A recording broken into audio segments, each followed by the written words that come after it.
Welcome to this, the second in our series of EV Summit online events, and I'm absolutely delighted to be working in partnership with Hyperion Executive Search and David Hunt on this panel discussion. We will be looking across the course of the next hour and a half at the green recovery and employment opportunities that are flowing perhaps into this sector, maybe more than others. Perhaps a good news subject for you in the audience and for the sector. I will introduce our speakers, who include David Hunt, the CEO of Hyperion, Terry Travis, the co-founder and principal of Evie, who's joining us from the United States, Jordan Brompton, co-founder of My Energy, Tanya Sinclair, the director of policy UK, Ireland and the Nordics at ChargePoint, and lastly, but no means least, Fiona Howarth, the CEO of Octopus Electric Vehicles. Thank you very much indeed, everybody,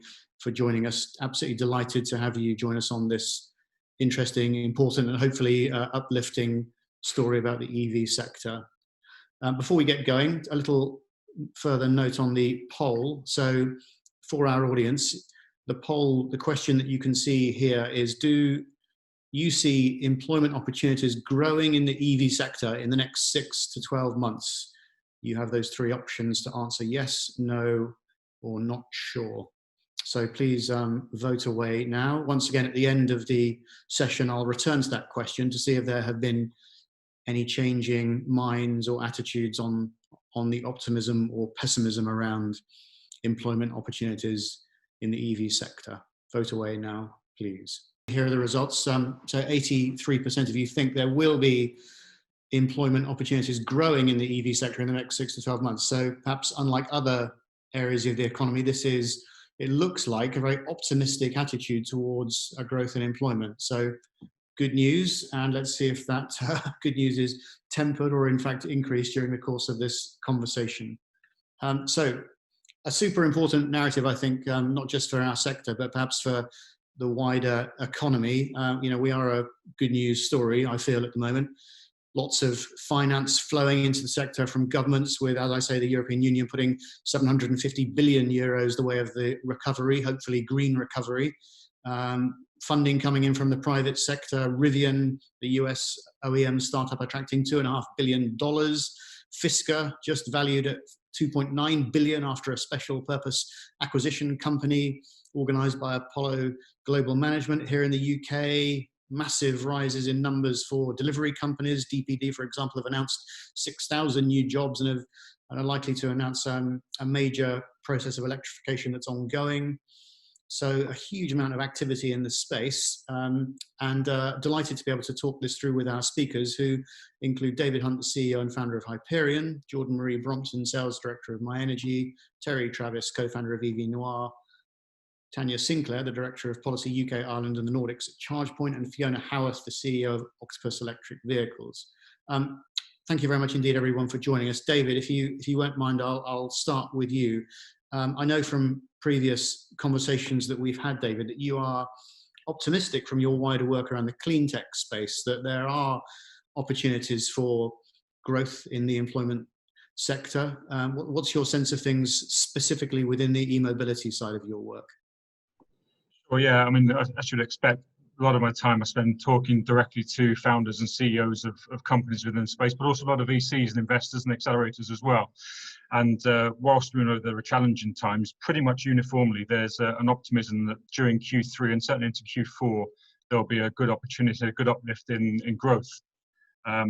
We conducted a survey actually just a matter of weeks ago across our clean tech client base, which is probably about 50% there or thereabouts around smart mobility, around people's thoughts on growth and their willingness and opportunity to bring new people into their businesses. And this was particularly talking to CEOs exclusively.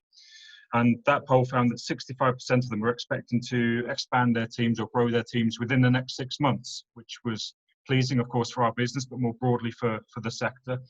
And I know we're going to talk about this quite a good deal, but 85% of them are expecting the stimulus packages and growth packages to coming out from various state, federal and government organisations to be linked to some form of green recovery, which would be tremendous if that happens. And obviously the indicators are that at least some of that will happen.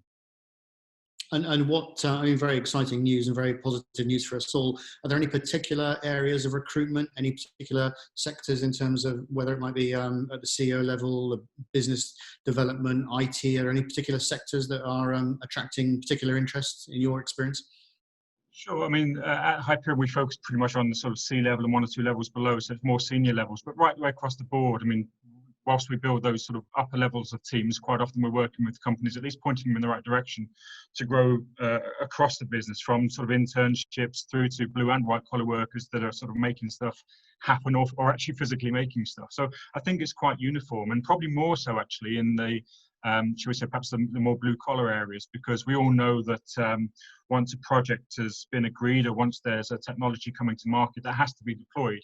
And for EV charging infrastructure, for example, an awful lot of electricians need to be either trained, upskilled, and deployed into rolling out sort of the EV charging infrastructure. So I'm quite optimistic that that will be quite uniform actually across sort of various different stratas of levels of experience and/or levels of career. So you think that people who perhaps have been furloughed or lost their jobs as a result of the crisis will be able to find a place transferring their skills across to the e-mobility sector, do you? I certainly hope so. I think that's one of the challenges that we face as a sector as a whole as we grow. It's a bit of a downside of being a headhunter, is that clients come to us wanting something ready-made and someone off the shelf that already has all the requisite skills, and then we're very good at doing that. But clearly, that's a very small talent pool, and what we need to do as a sector is be a bit more open-minded and to grow and take people from the sunset industries, the traditional automotive sector, the traditional oil and gas and energy sectors, reskill them, upskill them, and bring them into the clean tech sector. But I'd certainly like to think there are going to be big opportunities for people who've perhaps been furloughed in elements of distribution, certainly in elements of sort of contracting, construction, electrical contracting. We'll find opportunities in the deployment and rollout of smart cities, and all the sensors that are required for that, and of course for EV charging infrastructure, which we really need to get motoring on. And obviously Jordan's doing a great job, and her team and many of our clients are doing a great job at rolling out or selling good levels of EV charging infrastructure. But we all know, in order to get where we need to be, we need that to be hugely expanded across Europe, across the US, and indeed globally. So are you looking for the UK government in particular to include some new policy initiatives that will strengthen the hand of investment in the charging infrastructure space? I think so. I think we're very close to the private sector or to the VCs and to the private equity money. And there's a lot of that, as you've seen, that have been primed, particularly into micro mobility, and continues to be some very big deals there.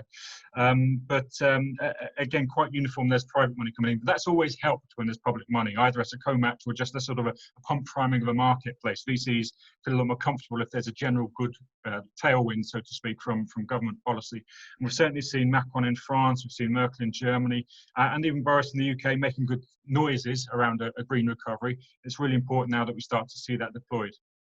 Now that the European Union has announced that 750 billion euros of investment today, are you hopeful that the UK government will have more than half an eye on that, and perhaps come the end of the summer, the beginning of the autumn, make an equally ambitious statement about investment in the clean tech sector and specifically e-mobility? Any sense of that from your conversations at the C-suite level?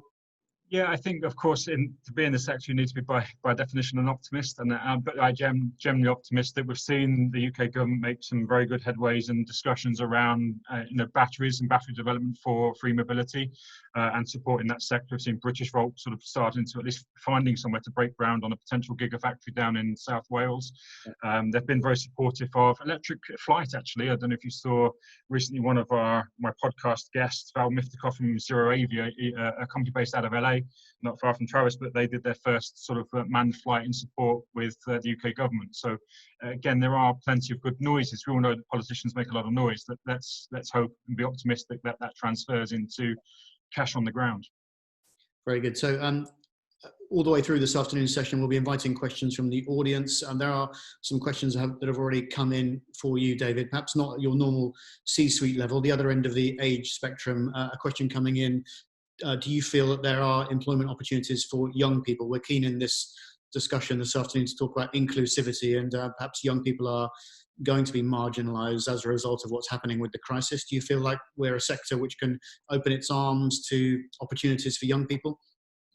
I think so, yeah. I think that's really a challenge. I've got a 20-year-old daughter who's just started her first year at university, so I'm conscious of the fact that young people at and around that age are going to be severely impacted by whatever post-COVID tends to look like. But on the plus side, young people are coming through that are perhaps more digitally native. And two of the key themes that we're seeing both in mobility and actually in energy more broadly is digitalization. So there's an awful lot of opportunity for companies who are providing mobility platforms, energy services platforms, looking for or after digital skills. And certainly I think that's there's scope across all demographics, if you like, in terms of age, but I think very specifically, the younger people tend to be more digitally native, and certainly find that there's going to be job opportunities as we get more and more platform orientated and sharing orientated across both mobility and energy more broadly. And perhaps young people are natively more interested not just in digital but in sustainability as well. So perhaps we're an exciting category for young people on that level. Yeah, I mean, you certainly see a lot of data around at all ages, but young people in particular, but not exclusively so, that people are wanting to have careers with more impact. People are wanting to be able to go home and tell their parents if it's young people, or go home to tell their spouses and their children and grandchildren, what I do for a living is actually making a positive impact on environment, on society, on our air quality. So there is a huge drive for people from the sunset industries that want to get into the clean energy and the clean mobility sectors. What we really need now is those stimulus packages, both private and public sector, which create the opportunities for those jobs. Yeah, very good. I'm not sure if this person is a young person, but Cyrus asks about working from home as a result of the lockdown. Do you think that's going to represent some interesting opportunities for our sector? Does it make things freer and easier for people to engage with the recruitment possibilities in the e-mobility space? I think so. I think that might be slightly more challenging at the really young level when you don't have a great deal of working experience, but of course that will still happen. But it was interesting, I was speaking last week at an internal collaboration and innovation conference for the NL Group, which has about 200,000 people globally. And almost overnight they had to transfer most of those people to remote working. They were in Italy, a lot of those people, so they were hit very hard early on in the pandemic, but they've got a global workforce. And it's been really encouraging to see how quickly they adapted to put most of their staff working remotely. Even those people who are actively engaged physically in obtaining and maintaining infrastructure were able to work a large part of their time remotely. We've in the last, as everybody in the last few months, we've been working with clients, building teams and recruiting people and onboarding them without ever having physically met online. So it's possible. And I think what's been really beneficial from this whole process, it's the challenging, of course, on many levels, but I think we've seen that remote working isn't just for Fridays off or for the occasional day of rest and non-commuting. I think we've seen that we can really be productive. And can really work and achieve what we need to achieve working from home. There are some caveats, of course, around culture and around mental health and stuff that we need to work on. But it is hugely optimistic that now we can not necessarily be tied by location when we are recruiting people, whatever that level might be, whether that's at C-suite or across the board, that because you have an office in wherever it might happen to be, you don't have to have people working there. And again, for people like Jordan and many of our other clients who work in, have offices in perhaps more remote places, that's really encouraging that you don't have to have the talent pool on your doorstep. Very good. One last question then, David, before I move on to Jordan Marie Brompton, the co-founder of My Energy. Perhaps again, another question aimed at young people. So Brian asks, with the commitment to apprenticeships by the UK government, do you see there being an ability to make a specific EV installer apprenticeship scheme? I certainly think so. I think that's an area where there are, I should say, still going to be a need. We all know that huge leaps have happened over the last couple of years, but equally huge leaps need to happen further, both in terms of recharging infrastructure, and as we then move on to, electrification of fleets, DPD and others, as you say, all making sort of really big noises and really following on with investments into buses and trucks and light vehicles.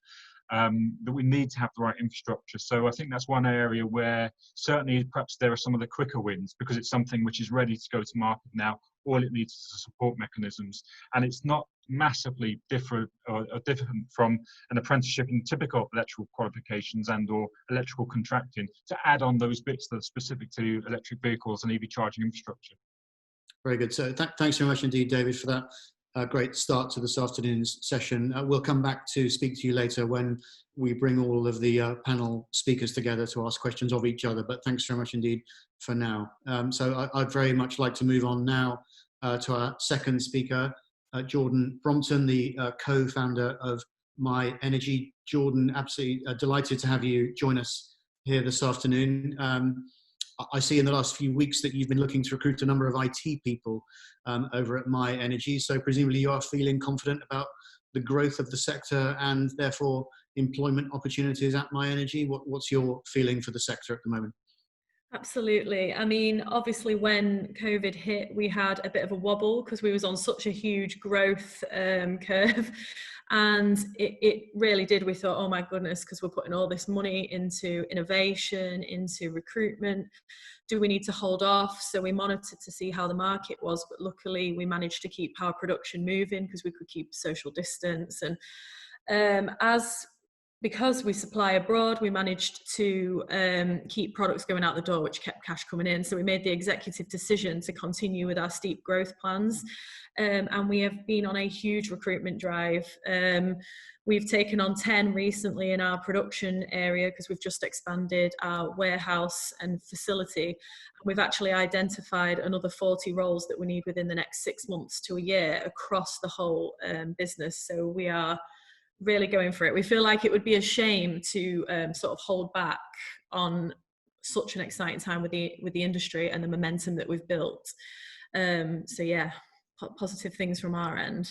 Exciting times. Thanks very much indeed. Of those 40 roles, are you able to disclose the sort of areas that you're looking to recruit in? Are there any areas that are particularly tricky that you're finding it difficult to attract people into? Are there any areas that are less tricky that you might look for people in? Yeah, I mean, so we don't really have much trouble finding sort of production roles and things like that. Where we have the difficulty is finding the electrical engineers, the developers, anybody really within the innovation space. Firmware developers, software developers are really just difficult to come by, especially David mentioned with us being geographically placed in the middle of the Lincolnshire Wolds. We're not the most usual place that you would come to work. All the talent's sort of taken up in the cities. So we're on a huge recruitment drive for the R&D team, but we're also expanding marketing, HR, the finance team, literally, because we're a small team, you see. We're only 4 years old as a business, and there was 6 of us to start with. There's now 70 of us, but we need 120 odd staff by this time next year. So it's across the whole company. It sounds like, to return to one of my earlier questions to David, you might have some opportunities from people who've perhaps had a tricky time in other sectors, maybe have been furloughed or lost their jobs. So it's exciting news indeed, potentially, for you and for people who may come to work with you shortly. So you mentioned that it was a slightly unnerving time at the beginning of the recent crisis. I know technically My Energy is still an SME. Mm-hmm. Do you feel like it requires some kind of courage and mental strength and fortitude to keep marching on whilst the world is thing around you?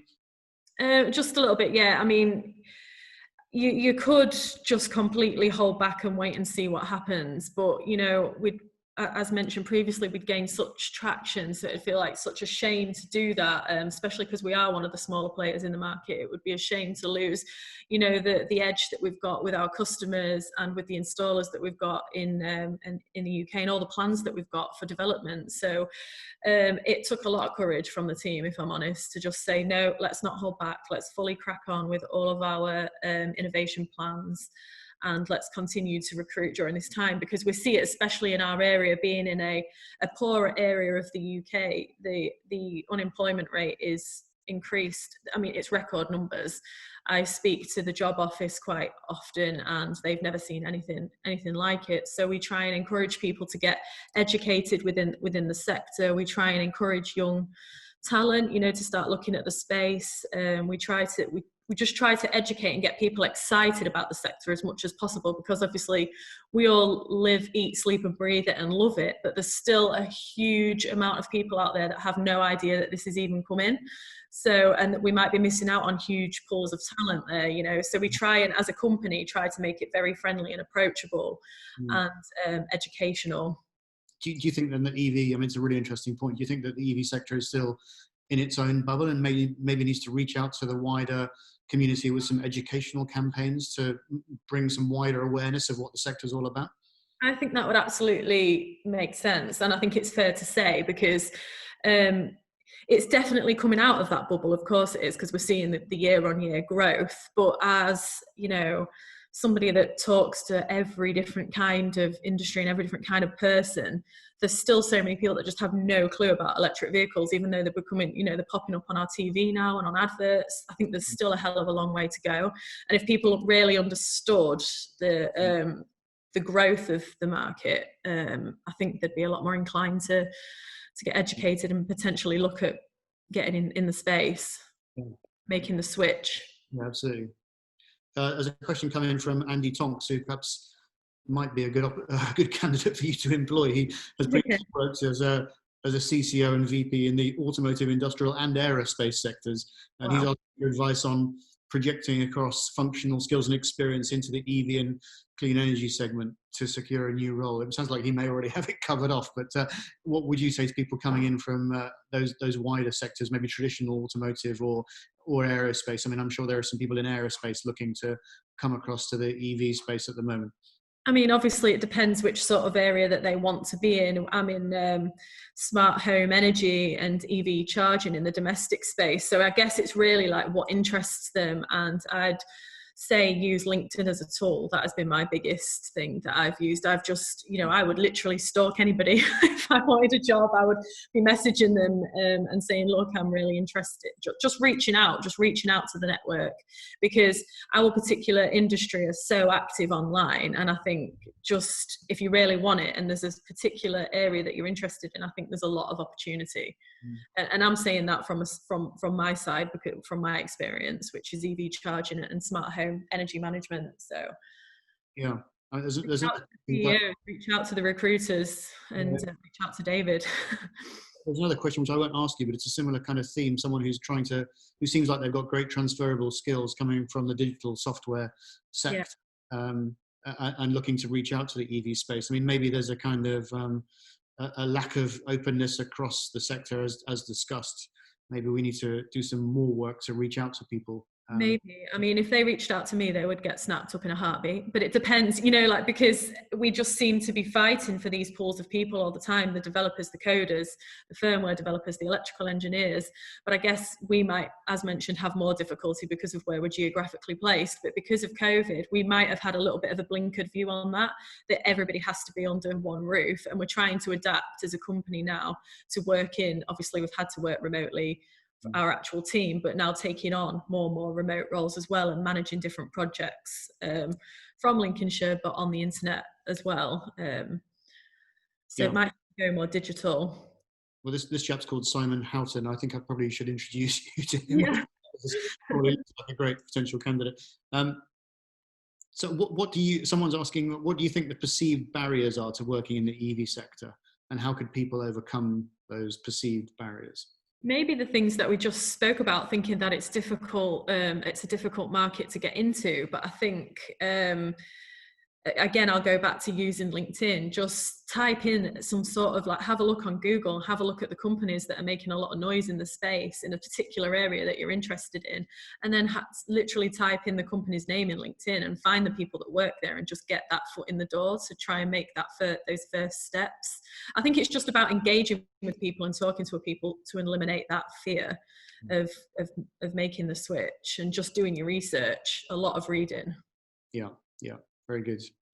Great. So, well, thank you very much indeed, Jordan. We'll come back to you, as I said to David at the end, for you to ask some questions of your fellow panel members. And for anyone else out there in the online audience, if they want to ask any further questions, then please do let us know, and we will ask those questions to the rest of our speakers. So, Jordan, thanks very much indeed for now. And I'll now hand over to our third speaker, who I'm delighted to say joins us from the United States. And welcome Terry Travis, the co-founder and principal of Evie Noir.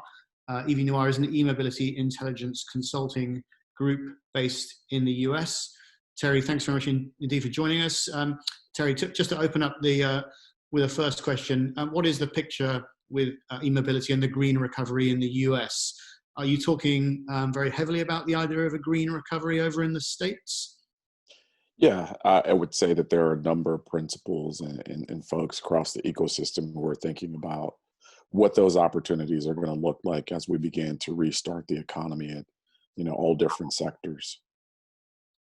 Very good. And I mean, from my own reading, I see that quite a lot is happening at the state-led level. Could you give us a sense of what the recruitment feeling is, the job creation sense of things is, with the policy initiatives that are coming out of the various interesting states? Yeah. So what happens is that, yeah, you're absolutely correct.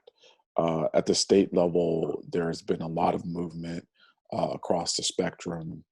California, I would say, has been leading this conversation with beneficial public policy that, including in cleaning up the air and environment, also is beginning to prioritize the workforce and economic opportunities as well.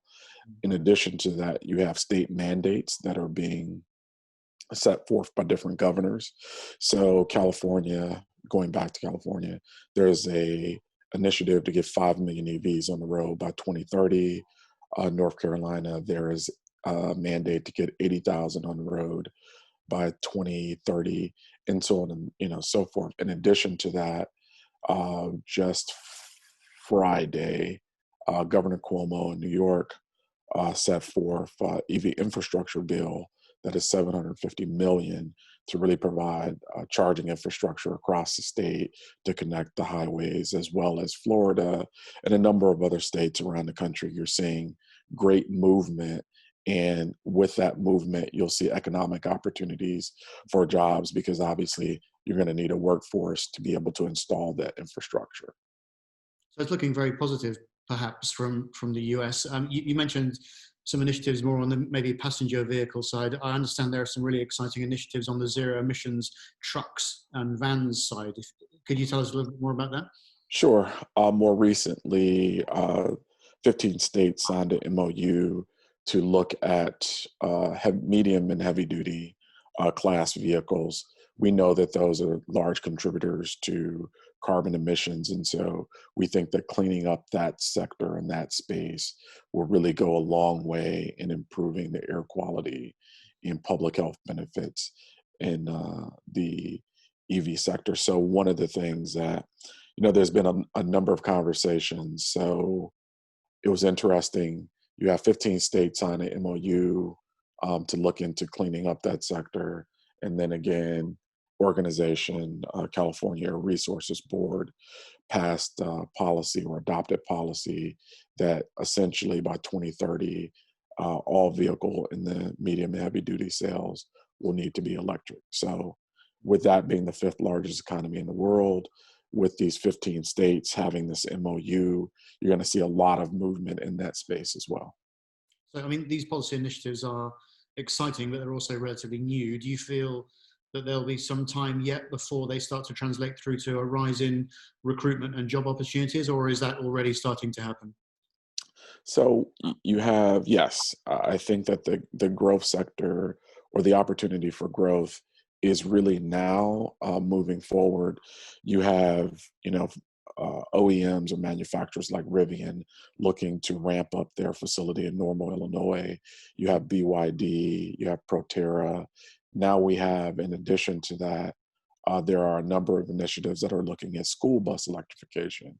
And so you have, Bluebird in Fort Valley, Georgia, and a number of other manufacturers who are looking to ramp up their workforce. More recently, in addition to that, we've had SK, a South Korean battery manufacturer, who actually announced a multi-billion-dollar facility, and before they could even get that one up and running, announced a second facility, because the demand for batteries is just going to be that great.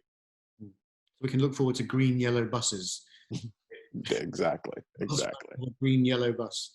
Mm-hmm. So obviously, I know from our previous conversations that diversity and inclusion are a pressing concern for you in the States. I feel that that's an area that clearly needs to be addressed across the e-mobility sector. I'm sure you have some views on that.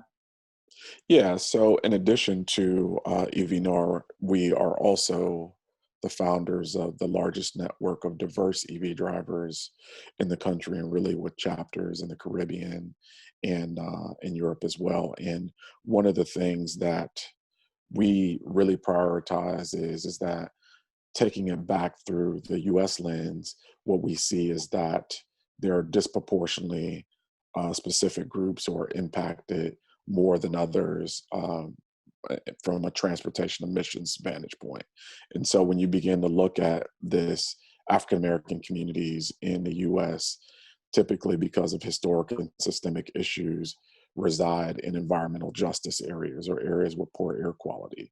So one of the things that we began to think about was that, as well as there are certain challenges, we have charging deserts in the US. And so if we're going to get widespread adoption, we really need to be able to address some of these issues and prioritize those communities that have been hit first and worst in this conversation.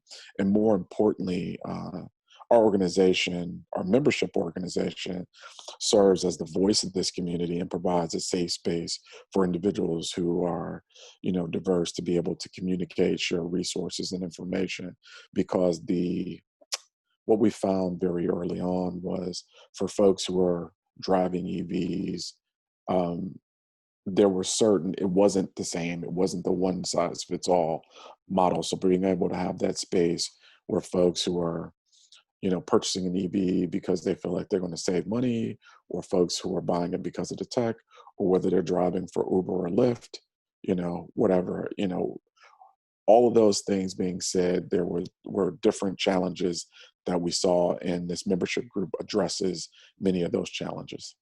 And back to the subject of recruitment, are there any recruitment strategies that you're aware of with companies or other organizations within the US to reach out to a wider, more inclusive community of people? Yeah, so it's starting to ramp up now. So what we're seeing is there's a few pilots and programs, some of which we're working on to really begin to train some of those what are defined as frontline communities or environmental justice communities to be able to install and maintain the charging infrastructure. And so you're seeing those programs pop up across the country, as well as there are a few internship programs with manufacturers to be able to train more diverse candidates. Because right now what we see across the space is it's a very monolithic group. And we think that there's opportunity there when you start looking at the fastest growth sector in the US economy in terms of things. The Latinx community has the fastest growth sector of the middle class. And so the idea is, if you look at the most educated group per capita in the US, it's African American women. So when we begin to think about this, these create real opportunities. So more recently, Union of Concerned Scientists and Consumer Reports facilitated focus groups. And what came out of those focus groups were the very groups who've been impacted the most by transportation emissions or carbon emissions are the very groups that have the highest propensity for EV adoption. We just have to prioritize that engagement and communicate in an authentic way. Interesting. There's a question that's come in from Michael Tipton, which speaks to the last point you've just made about African American women being the most highly educated group within the US. This question is an interesting one in that context. It is, do you see minority groups in ownership roles in the EV sector in the US? So currently, again, going back to that, it's a very homogenous group of folks. Often when we walk in the rooms as the SMEs in the space, it is our team, and that's pretty much it. But there are some opportunities that I think that will open up. And I think that as the market begins to mature, we're still talking about a frontier technology. And as the market begins to mature across the country, hopefully we'll see more diverse voices in this space. We have members who are working at every facet of the EV ecosystem. I have a member who developed a portable DC fast charger, to several who are manufacturing their own electric vehicle charging equipment as well as software. So, and we're seeing opportunities for growth across the space. So hopefully we'll begin to see more diversity in the space as things continue to mature. Very good. And I know in our previous conversation we've talked about people that work in marketing, and that marketing perhaps doesn't reach out to as wide a community of people in the EV space as it should. It seems to me like it'd be a good idea to have more recruitment into roles in marketing from a wider, more diverse community of people. What's your sense of that? Yeah. So what happens is that, in the EV space, it's still, you know, very much so in its infancy. And so what happens is that traditional approaches to marketing EVs hasn't been approached. And so we're still focused on really talking to early adopters. And we think that that is not the appropriate approach. We think that we do a lot of data collection in the space, and the data has shown us that to expand the tent creates a vertical market. And so with that, if we're talking about marketing EVs, we need to have diverse voices being able to speak to that in a very authentic way. Transportation, because of historic issues, transportation is seen very differently in diverse communities. It's not as utilitarian. So the idea is that the messaging has to be approached in a very different manner. So hopefully as things begin to matriculate and move forward, we'll have folks who are professionals who are working in that space that will understand those different nuances. Interesting. Are there any policy initiatives that you know of that are looking to ensure that this sector is addressed, the diversity and inclusion question is addressed in the US, or not? So there are, again, going back to the markets where we have the highest penetration, there are a number of pilots and programs that are now being rolled out to ensure that those vulnerable populations are included and not left out of this clean transportation conversation. But again, when you begin to think about the fact that very much so like what was described earlier in the UK, most folks still don't know very much about EVs or clean transportation. So we have to have a multifaceted, multi-channel approach. As we begin to explore more beneficial policy, we also have to do tremendous amounts of education, awareness, and outreach simultaneously, so that as we begin to get the single moms, the dads, the retirees, young professionals who are all looking at mobility and transportation options, how do we get them even considering EVs as a viable option for folks? So I think that it all has to happen simultaneously. And one of the things that we're struggling with now is who actually facilitates that. Is it the utility that facilitates that? Is it the manufacturer that facilitates that? Is it a regional collaborative that facilitates this? Is it a public health or NGO that facilitates this? I think that what has to happen in order for the industry to succeed is really a multi-channeled approach, and we have to begin to do this at all different levels. Very interesting. So thanks very much indeed, Terry. I'm sure that some of the other speakers will have some interesting questions for you as well at the end, but we'll move on for now, and so join you again later, I'm sure. I would now like to introduce our next speaker, who I'm delighted to say is Tanya Sinclair. She is the Director of Policy in the UK, Ireland and the Nordics for ChargePoint. As I'm sure you know, many of you in the audience, ChargePoint is one of the most significant players in the sector. So thanks very much indeed, Tanya, for joining us. Tanya, a first question for you. I understand your new UK engineering facility has only been open for 3 to 4 months before the lockdown. So firstly, it would be good to cover off how ChargePoint as a global and UK business adapted to the change in working patterns with your UK headquarters and your UK business, and your HQ in California. Yeah, sure. It's been a really interesting time. Surprisingly, for the majority of the business, actually pivoting to remote working was something that didn't need to take too much effort because a lot of us were already doing it. Whether it's in sales or engineering or product development, we're working across not only the US and Europe, but also India as well. So, several time zones involved on a day-to-day basis. So for quite a lot of the business, we found it quite easy to then continue that remote working and cross-functional communications. The challenge came, like you say, with our newly opened engineering and R&D facility, which kind of serves as our UK HQ as well. That had been open, just a few months before we all had to start working from home. But the key to the work from home instruction in the UK was that we had to work from home unless you absolutely couldn't do your work at home. And there were some vital engineering tasks that were business critical that really the kit could not be plugged in at home. It was, specialist lab equipment. And so on working on a safe basis with social distancing and health and safety practices all kind of enforced, we were able to continue some of that work, so we didn't have to delay any projects or engineering work. I'll get on to I'll get on to the green recovery and your work as a native policy expert. But just to ask a sort of simple opening gambit, I mean, are you optimistic or pessimistic about employment opportunities in the EV sector? What's your feeling for things? We're really optimistic. I answered yes to the poll that we really see growth opportunities in this sector going forward, globally, but specifically in the UK as well.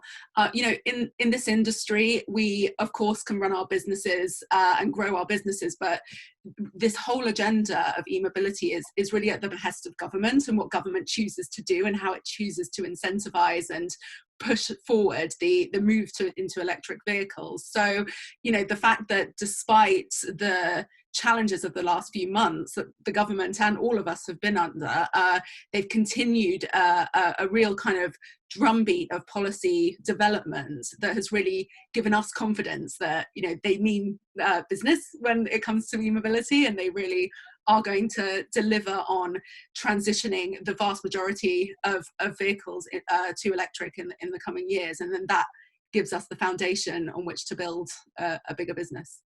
Yeah, very much so. I concur. Last week, GreenTV hosted the Low Carbon Vehicle Partnership annual event. Bob Moran, who wrote the Road to Zero policy document here in the UK, he was extremely bullish about not low carbon vehicles, but zero carbon vehicles. And so, some very interesting and hopefully positive soundings coming from UK government. ChargePoint obviously has a large global footprint, and I'm sure you have your ear close to the ground in other territories worldwide, thinking about the policy framework side of things there. What's your sense of things in Europe and back home in the US? Do you concur with Terry that there are some optimistic noises coming out of the US, perhaps on the state level, but maybe the federal level as well in the future? Yeah, I completely recognize Terry's depiction of what's going on in the US, charging deserts versus huge pockets of kind of hyperactivity in places like California is a real kind of, area of contrast. But, you're seeing lots more good news coming out of particular states. And, Terry mentioned New York being the most recent one. So there's a lot of really good things happening there. In Europe, again, there's lots of really strong government-led policy development. In France and Germany particularly, their green recovery packages, which were green, unlike the EU's, where the sort of green dimension sort of slipped by the wayside. And when it was announced today, they were directed, and this is what's really useful and interesting about the packages, they were directed at every part of the value chain. So not just the consumers buying electric vehicles, but also production as well, and also the tax regime. So kind of whether it's the dealerships or the drivers or those building and developing vehicles, there's something for everyone in those packages. And well, what we saw in earlier this month from the Chancellor in the UK didn't have that, but we still have a baseline of really good incentives and good support for R&D in the UK. So we do have a base to work from, and we hope that when we as an industry see that there's support needed going forward into the future to get to all of our climate change targets and so on, that the government will recognise that and continue to provide it. Very good. So back home to the UK, where you and I are both based, you have this general feeling of positivity, but are there any areas of concern that you would like to see some renewed policy focus on to support recruitment in the sector? It's I think quite early to tell where we are when it comes to how the whole economy is going to come out of this crisis. We're still in the crisis, but when it comes specifically to our business and to ChargePoint, we've talked a lot about green recovery and government support measures. There are two other kind of policy areas that are really going to impact our ability to hire specialists and kind of quality talent, and that's free trade agreements with the EU and the US that are going on at the moment, and then also Brexit, if anyone's familiar with that thing. So both of those are going to have a direct impact on the movement of people and their ability to work and travel between places, layered on top of the challenges we already have with the crisis. So we are really closely monitoring how those two negotiations are going to pan out, and what that then means for us to be able to recruit, not just in the UK, but all around the world. Very good. So, I mean, away from policy, back before the crisis, we talked a lot about sustainability driving growth in the sector. What do you think the forces away from the policy side are that are shifting the sector, causing growth and perhaps a rise in jobs and recruitment possibilities? There's a huge range of factors. I think the general Jordan mentioned this, the general kind of awareness and public consciousness about electric vehicles is getting there. It's rising. People are aware that electric vehicles exist now, which is somewhere that, when I started out in this industry, we certainly didn't have. But, I think what this crisis has also served to do is, especially in London where I live, is really underline the importance of, quality of life, air quality and noise quality and so on. And that's really kind of turned people's minds onto sustainability issues, and not just in their day-to-day lives, but in their working lives as well, and thinking more and more about how they can move into roles that deliver on those ambitions and kind of just make the world a better place, basically. I mean, perhaps something for us to consider within the sector.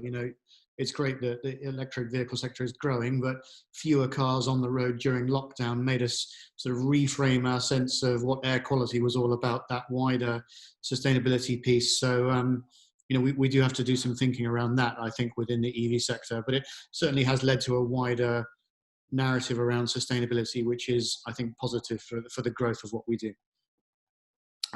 So, yeah, thinking about that diverse and balanced workforce approach, what sort of initiatives have you put in place at ChargePoint to reach out to a wider community of people on the recruitment side? Yeah, it's been really interesting hearing, the views from the other panelists on this, and especially, us in this industry, come from, an EV bubble, if I can call it that. We all know one another in this industry. A lot of us have been around in it for several years, me looking on 10 years now. I'm actually in ChargePoint quite unusual in terms of being a hire that has come from the EV sector. We really do make efforts to hire from outside the sector, especially when it comes to sort of our sales and marketing kind of roles.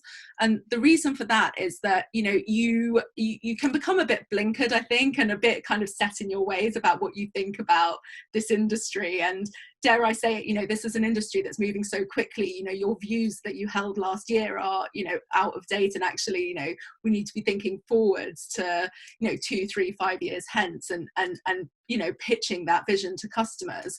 And we find that, a lot of our guys who come from IT or telecoms, really know how to kind of set that vision out without the sort of bias of being worn down by being part of this industry for years and years. So from that point of view, we're really kind of welcome to people from across not just clean tech, but other types of technology, and to become part of the ChargePoint team.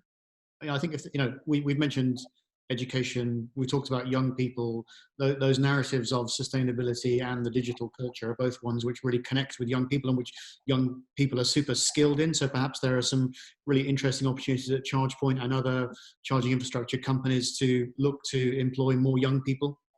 Yeah, definitely. So ChargePoint globally employs almost 800 people, around the 750 mark.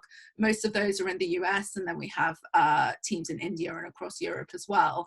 Our UK team is just under 25 people, half of whom are engineers. So we're at a stage where we can start to grow, but look towards developing people as well as just hiring the kind of ready-made skills that we need as well. So, to be honest, it's not something that we're doing at the moment, but it's absolutely something that we're looking to develop as the business grows.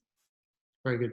A question from the online community now. So Daniel Scharf asks about whether people in the EV sector are thinking about automated vehicles as part of your internal recruitment strategies. Are you looking to take on people that have an awareness of that side of things? Yeah, we definitely are, and in the US actually we have a lot of relationships with people and businesses in the CAV, connected autonomous vehicle sector. I think we in the charging industry, we have to be really careful not to build our business in isolation from the vehicles, because the vehicles is what we need to to kind of make our business grow. And so we absolutely keep a very close eye on not only the products and the technologies that are coming out of that sector, but also the people as well that can help inform how we then develop charging products to match that new generation of vehicles. Very good. A question for me. I mean, this year is a really exciting year for the rise of new electric vehicles. The VW i3, the Polestar 2, the list goes on and on and on. Do you feel that, going back to that education piece, with more exciting vehicles, more marketing being done by the OEMs, that this will really raise the game in terms of awareness of EVs that might lead to a growth in the sector and more recruitment opportunities? Yeah, I say it a lot that I do think we'll look back on this period, COVID aside, of sort of 2020, 2021 as a time where we really saw a shift in public consciousness and public understanding of electric vehicles. And I think the real kind of bellwether of this is just seeing them sort of online and sort of in public sort of advertising and so on, and in the public consciousness a lot more in a positive way. So historically, when you were talked about electric vehicles, and I say historically, this is 5 years ago or so, it would always be with about the where am I going to plug it in, can I get to my destination, so on and so forth. And now with the newer vehicles, they're just so cool. You're able to actually have a really positive conversation about how good they are without the all the kind of traditional sort of anxious consumer kind of concerns. And then I think that in turn has a knock-on effect for people wanting to come and work in this sector as well. Very good, very much so. Well, Tanya, thank you very much indeed for now. Hold fire for a few more minutes, and we'll join together with the rest of the panelists for some questioning amongst you. But thank you very much indeed for your excellent contribution to the debate so far. So I will hand over now to our next speaker, who is Fiona Howarth, the CEO of Octopus Electric Vehicles, another UK-based charging infrastructure company. Fiona, very, very warm welcome, and thanks very much indeed for joining us this afternoon. Just that opening gambit question: optimistic, pessimistic? Where do you feel? Where do you think things are in terms of recruitment across the sector at the moment? Yeah, I mean, I think overall this sector is just set to grow. EVs are coming, and over the next few years, it's just going to continue to increase. I think it's brilliant to hear from people like Jordan, who are literally going to take on another 50% of their staff over the next year. And I think that's a story across the industry, really. And if you could highlight, say, 2 or 3 variables that are really driving that growth, what would you say they are, and how quickly will they filter through to job opportunities, recruitment possibilities? Yeah, I mean, I think what a number of other panelists have already said. So obviously people were becoming more aware of green technology and wanting to be more green. Obviously through COVID, we've all experienced beautiful cleaner air, which has been wonderful. But also I think articles coming out that are showing that even air pollution, of course, drives sickness and actually leads to premature deaths, but also even more so with COVID. People are becoming more aware of that. But then, as Tanya was saying too, the cars are really good. We don't have to, defend EVs. They are just brilliant. So actually, people are becoming more and more aware of them. People are really enjoying driving them. Therefore, people want to buy them. People want to get them, and therefore, people need to charge. They need charge points. They need renewable energy. And then it all comes together. I think if anything, the challenge is, can we get them quick enough? And so actually, more than charging infrastructure, actually at Octopus EV, we lease vehicles and we specialize in things like salary sacrifice schemes.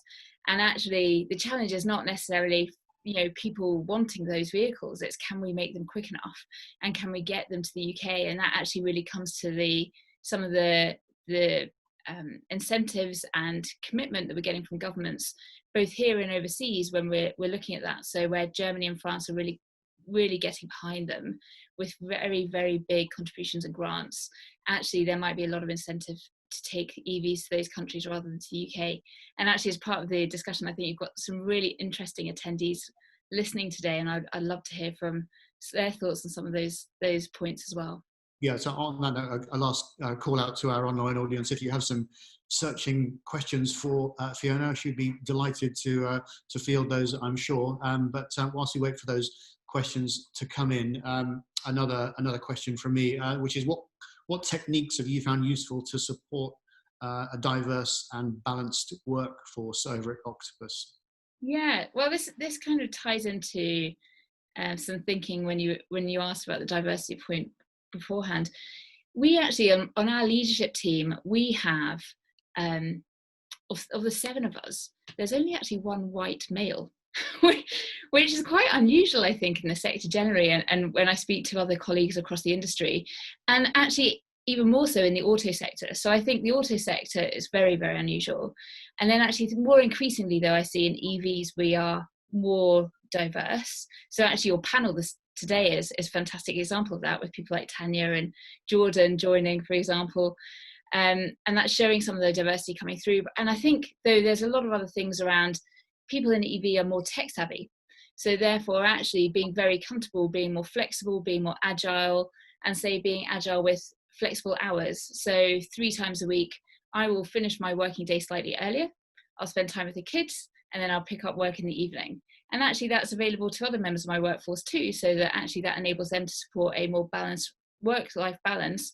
And actually this isn't just a female thing, this is for guys too, because actually they're parents too in some cases, or they may have other things in their lives. So actually Greg Jackson, who's the CEO of Octopus Energy, we're part of the Octopus Energy group, he also, by the way, picks up his kids a couple of days a week, and he demonstrates that leadership behaviors and that flexibility himself. And don't get me wrong, he works very, very hard and will definitely pick up work every evening, but it just enables everyone to have a balanced lifestyle and to prioritize other things that are important to them as well, and to enable them to do that. On a broader sense, in terms of the BLM agenda, for example, we have also done other things, and I think there's a number of steps that we can all take there in terms of ensuring that we have environments that everyone feels welcome and supported in working in. And actually from that perspective, my team has spent time talking about it and talking about their own experiences. And actually it's not just some of the Black members of the team, but people from other races, other ethnic groups, or other just minority groups. And all of us are seeking to learn, we all seek to listen, and then over time we'll be able to change and develop and make that an even more inclusive environment. Yeah, I mean, I totally concur. If we're, how can we reach out to new audiences if within the companies that we work in, we don't reflect those audiences that we're keen to address? Going back to your point about having a senior leadership team, which is not dominated by middle-aged, middle-class white males, does that filter through in some interesting ways around the way that you work and the way that your recruitment practices, that your marketing communications activity unfolds? I suppose you've had quite a bit of access to some of the marketing team too.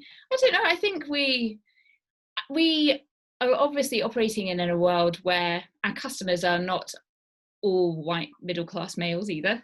So I guess we are able to talk to different audiences, but as all companies can, I think always with diverse teams, then you're able to have discussions around how people react, how people think, and it comes up with different ideas. You know, we've got a really diverse team, not just the leadership team, but across the group, and it just gives interesting thoughts and ideas. So it's good fun. Very good.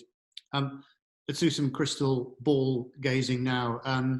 If you were to think about, you know, how the e-mobility sector are going to create jobs in the future, where would you say those interesting new areas lie? Yeah, I mean, of course, it always, for me, breaks down to three areas, where there's the vehicles, the charging, and then the fuel, so the energy itself.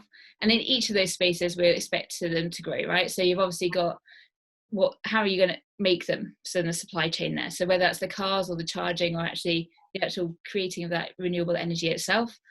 And then there's the selling, there's the maintenance and installation of it, and also funding and different commercial propositions and ideas there. So we're seeing really interesting ideas in terms of things like subscription for vehicles, or even subscription for charge points, right? So actually leasing of charge points, you know, or £1 a day or whatever it might be, instead of just saying, here's, you know, a few £1,000s to install this charge point here.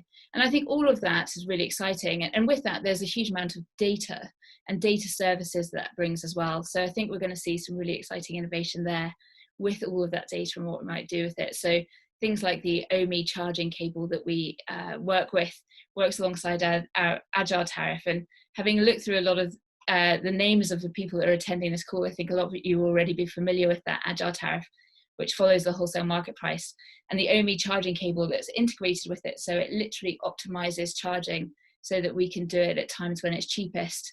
And as we become more renewable, and those energy prices vary, for example, because wind will blow when it blows, the sun will shine where I am right now beautifully, you know, we want to be consuming energy at that point. So actually that's when it'll be cheapest, when it'll be greenest. And so actually these technology like the OMI cable is just optimized to charge it up at those points. I think the OMI cable is an interesting point. It's a world of wonder where a cable can become one of the most interesting tools in your toolkit. A cable that actively not just saves you money, but makes you money. So yeah. Yeah, we had some of our drivers, I think, over the bank holiday weekend, were able to charge up enough to drive them from London to Newcastle and back, which would have cost them about £100 in a petrol car. And actually we paid them £5 for it. So it's like, here you go, here's a coffee and donut for your journey. Smart cables, an exciting new job sector opportunity. So at the rock face, there's an interesting and very direct question here for you from our online audience, from Shabana Akhtar. And she says simply, do you accept speculative applications?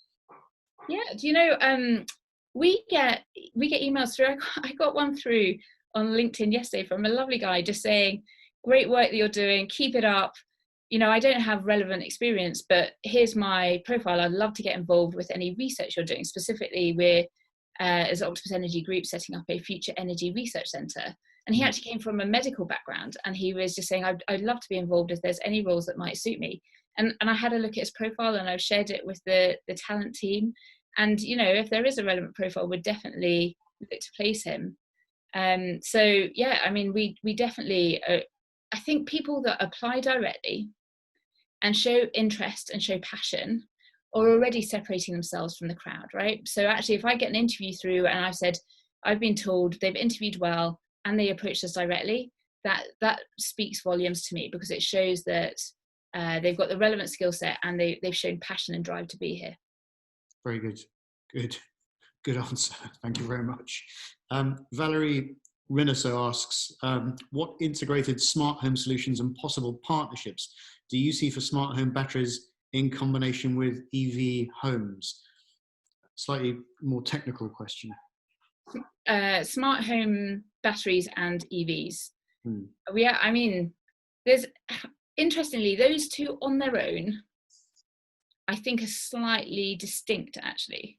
Okay. So I think with EVs, you can do smart charging, and obviously you can use the batteries to be a battery. So in vehicle to grid, for example, we're doing a large vehicle to grid trial at the moment with over 130 vehicles. And separately, batteries can operate in the same way, so home batteries. I think what's exciting is when you also bring in something like solar, for example. And you might have solar at home, and then you might store it up in your battery, or actually you might want to charge your car or balance it off between the battery, or you might store it in the battery when the car's not there, and then charge the car when it's back, that kind of thing. I think there's some more interesting things when you get some local energy generation as well. Very good. Well, thank you very much indeed, Fiona, and thanks very much indeed to all of our 5 speakers today. I would like to open up the conversation now between you, our panel speakers. To do that, I'd like to ask David. David, are there any questions that you'd like to ask your fellow panelists that were of particularly interesting or pressing concern to you? Yeah, I think certainly talking to Terry, I think one of the things that we suffer from, we've touched on before, is we all live in this clean tech bubble, or specifically an e-mobility bubble, and we know each other, we're all committed to the cause, and we all know what's going on. But to further the reach of what we're doing, and in a jobs context, we need to make people much more aware. So I was going to touch, because Terry touched on this before, about Tesla don't market. So the only people marketing in the EV space are often people like Toyota and Lexus, who wax lyrical about things without bugs and self-charging miraculous vehicles. So what, Terry, do you see as, how can we support organisations like yours as a sector that are really just pushing the awareness of AV vehicles, and therefore the job opportunities that surround, again, as Fiona sort of mentioned, the whole supply chain and infrastructure around electric vehicles and the rollout of e-mobility? How do we get more engagement, or how do we share when the sort of the topic is often dominated by OEMs who have a vested interest in slowing the transition rather than speeding the transition? Yeah. To answer that question, David, I would say that it takes authentic engagement. So what we've seen is that our members who are driving EVs are championing the benefits of EVs to their family and their sphere of influence or social networks, and having the ability to communicate.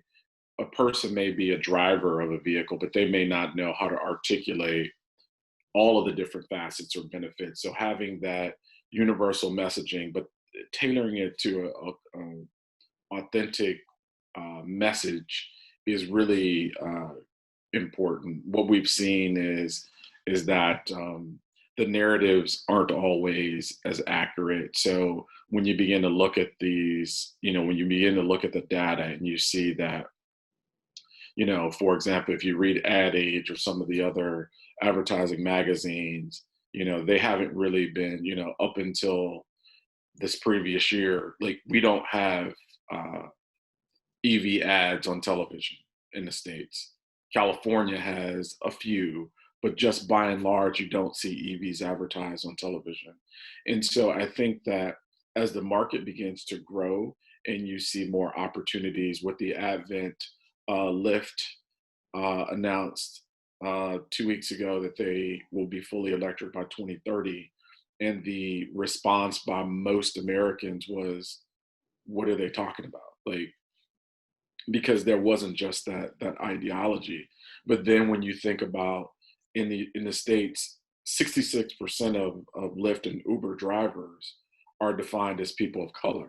And so it creates an opportunity to connect the dots for folks if we do it in a comprehensive way. So I think it's going to take a multi-channel approach, but we really need to expand the tent. The other market segment that I would say in the US that needs focus or should have focus is women.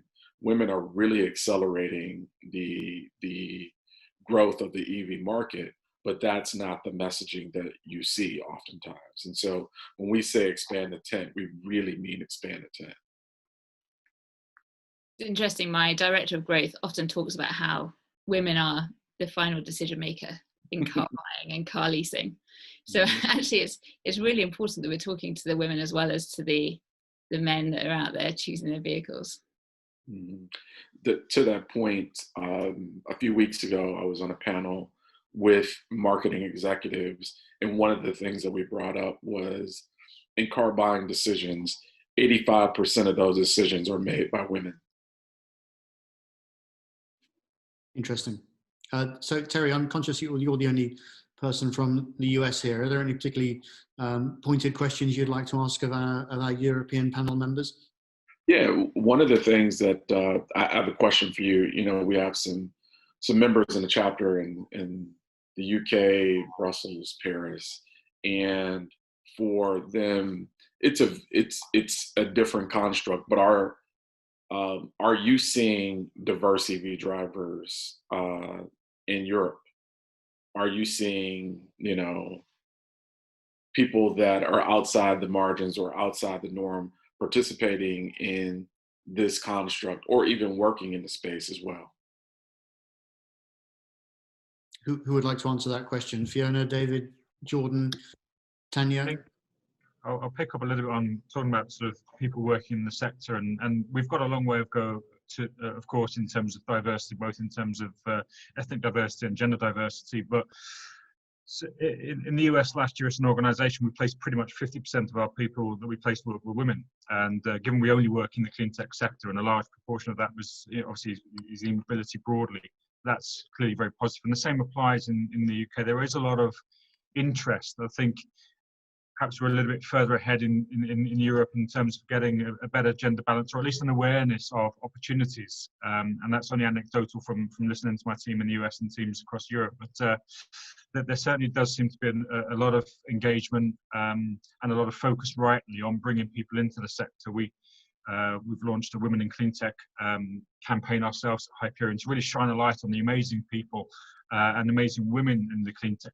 and mobility sector. Jordan clearly is one who's blazing a trail, and I think that's really important. But because that's been going on for a while, not just from ourselves, I think there is much more of an awareness. And certainly in terms of applications, we're getting a much greater level of women apply to the roles, or raise their heads to the roles that we're headhunting for. Thanks, David. I believe you have a question for Jordan. Jordan, you mentioned that you're slightly away from a major city location with the My Energy office. David, I think you wanted to ask a question about remote working to Jordan. Yeah, I mean, Jordan and I speak often, but yeah, I think that's what really something that's really important for us all to accept is what we've learned from remote working and the last few months of COVID is, just from your perspective, because you are, I should say, a great company, but fairly remote, and there are others as well in your shoes. Just being willing to, because historically, not just from, broadly speaking, there was an unwillingness to have someone who couldn't access the office very quickly or very often. So your thoughts on having someone who's, whether they be Aberdeen or Bristol or Kent, certainly who's perhaps on the digital side, are you more open now to that than perhaps you were previously? Yeah, 100%. I mean, there's certain roles, and Tanya mentioned this, that during COVID in particular, when we was wanting to, for ourselves, we were wanting to develop the R&D side. You've got testing equipment and things like that. Firmware developers, software developers sometimes have to be on site, to bounce off each other, to throw around innovative ideas.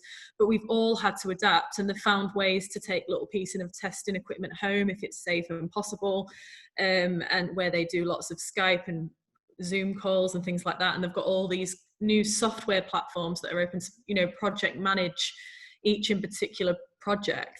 But I think there's still a need for the innovation team to be in-house. But then there's so many different areas, as again, Fiona mentioned, there's manufacturing, there's energy, there's marketing, there's so many different sectors all crossing over each other, and so many different skill sets needed to really increase the adoption of EVs, that we're going to have to all be a little bit more flexible. Even if it wasn't by choice, we've been thrown into this new world, and we're going to have to make it work. And there's the tools out there and clever people making that possible. So as a company, we are a lot more open to remote working, and we're always looking for cool and innovative ideas from people outside of the business as well, because it was mentioned you can get pretty blinkered.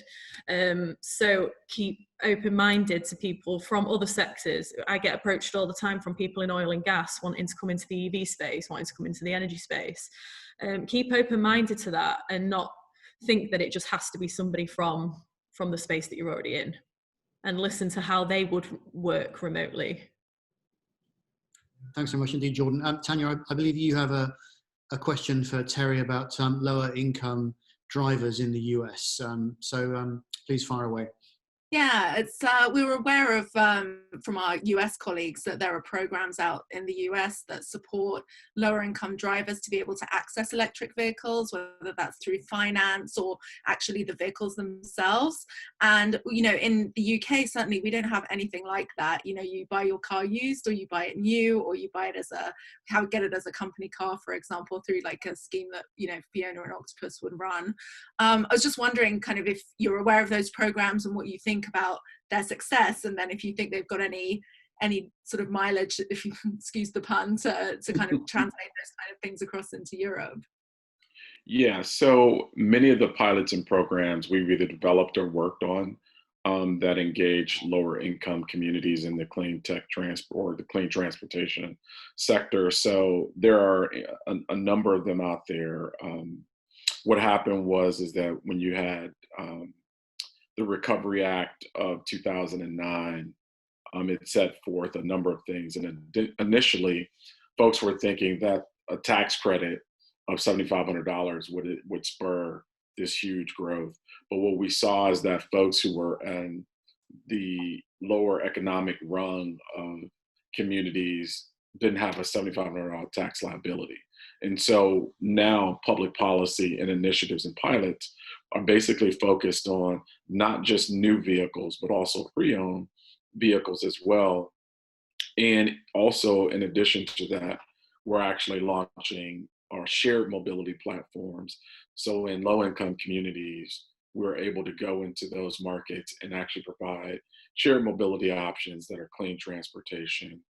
In addition to that, one of the things that has come up, two things that have come up are rebates and incentives. So instead of getting a tax credit, best practice has shown that if you provide a rebate or incentive on the hood, particularly if you're focused on those communities where the worst air quality is, which typically happens to be in lower income communities, there are transferable things there that I think could absolutely work in the UK. As well, we're looking at creative financing. And so if a person income qualifies, they are automatically connected with a lender that provides basically green banks that provide loans to individuals in communities where we know they've been impacted first and worst. Very good. Thank you very much indeed, Terry. I think we're coming to the end now of a really, really refreshing debate looking at recruitment and inclusivity and diversity across the e-mobility sector. I'd like to open up the poll now to see if any attitudes have changed across the course of the hour and a half that we've been speaking. I think generally there, from my side, was a very positive narrative, but let's see whether if you all would like to poll, to answer your questions to the poll now to see if that has shifted at all. Whilst we're doing that, I mean, I get a sense within the sector, and perhaps as a result of digital working, that that we're all opening up a little bit more. That felt like a very refreshing debate, a very inclusive conversation. Perhaps some people who are, you know, competitors feeling like they could be a little bit more open with this new way of working at home. So I hope that came through to the online audience. Just a quick note from me in terms of recruitment. We recently are looking to recruit somebody, and we had absolutely we didn't consider whatsoever where they were based in the world. The results of the poll have come in, and I can say that you have totally swung the audience into a completely conclusive 100% answer towards a sense of positivity that recruitment opportunities will rise in the e-mobility sector. So we are single-handedly going to drive the global economy forwards with the enormous levels of investment and recruitment that will flow into the e-mobility sector. Exciting times. Well, once again, thank you very much indeed for everyone for joining us, both in the online audience and of course to the panelists, to Jordan, to Terry, to Tanya, to David. Thank you very much, Fiona, as well. I hope you've had a stimulating afternoon, and very many thanks to you, Fiona, for joining us from your holiday in Scotland. Thanks very much indeed for that, over and above the call of duty. That's very gratefully received, so thank you very much. So that concludes this very stimulating afternoon's discussion. We will, of course, join once again shortly for another Evie Summit online event. Thank you very much indeed to the online audience. We will speak and see you again sometime coming up very soon. Thank you very much indeed.